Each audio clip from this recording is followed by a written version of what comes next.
Well, as you all know, we had this reconvened meeting today. As we promised you a few days ago after we had the initial meeting with the labor movement, we said we were going to reconvene today to keep the engagement on in order to diffuse the tension in the land as a result of the withdrawal of subsidy, which is a reality. Now, we are very happy to announce to Nigerians that this engagement has been very productive. The TUC that attended today's meeting presented a list of demands, and those demands we have studied and we are going to present to Mr. President for his consideration. But those demands, we can announce to Nigerians that a lot of the items on the list are not impracticable.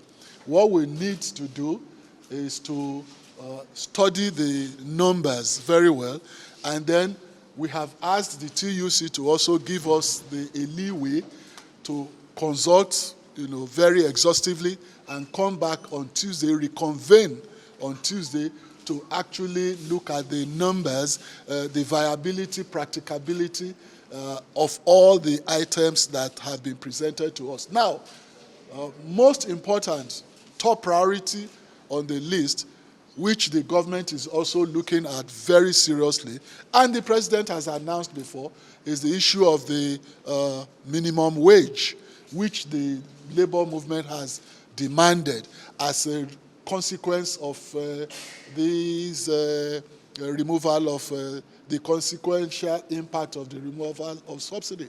So government is looking at that, and Mr. President is most likely going to constitute a tripartite committee. That is the committee of federal government and including the states, then the organized labor on the other part, and the private sector.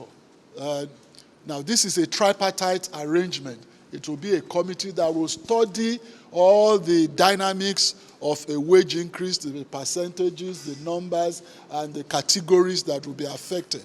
So by Tuesday, when we come back to reconvene and meet with the TUC again, the labor movement, we should have very concrete items to present to the world. But the most important thing for today is that we are making appreciable progress with the labor. Thank you very much. What are the other demands beyond the minimum wage? Sorry? What other demands did they put on the table beyond the minimum wage, sir? Oh, it's a list, but we are not going to be listing all of those things now. We are not going to. The most important is the minimum wage. That is increase of minimum wage, because when this thing is removed, the argument of labor is that there is an immediate impact on the workers, on the purchasing power, because price of fuel has gone up. So that would necessarily reduce the purchasing power of the average worker.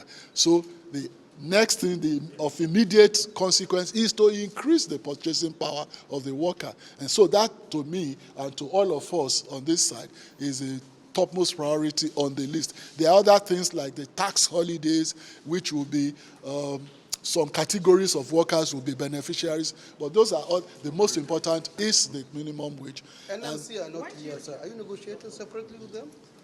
No, we are not, but we are making efforts to reach NLC. We all agreed that we were going to meet here, but again, in this game, there are dynamics. Sometimes they could be meeting with their own executive and not able to meet with us, or they could want to postpone, or they have not actually articulated their own list of demands as the TUC, but we cannot second guess why they're not here. But efforts are being made to reach them. We are not isolating them at all. They were invited. To be set up?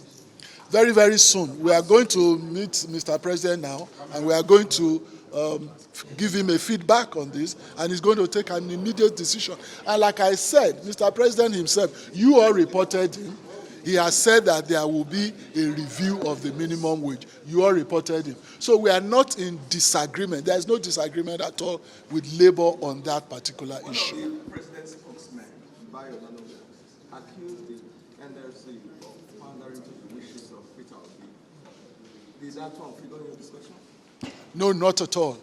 It has no relevance to the discussion on the concrete terms of the welfare of workers.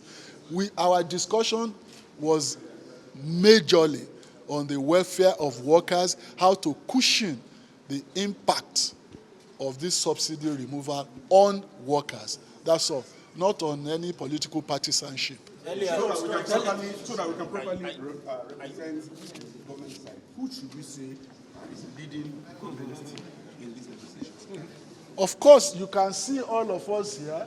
You can see the GCEO of NNPC. You can see some of us who have been mandated by the president. And don't forget that a presidential system of government is executive in capacity.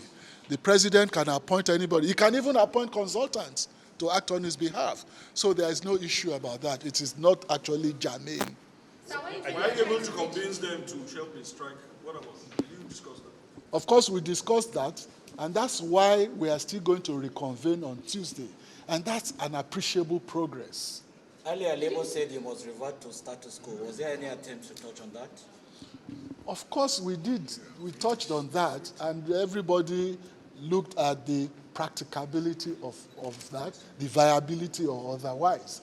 Now, the issue is that we will close all of those ones on Tuesday when we reconvene.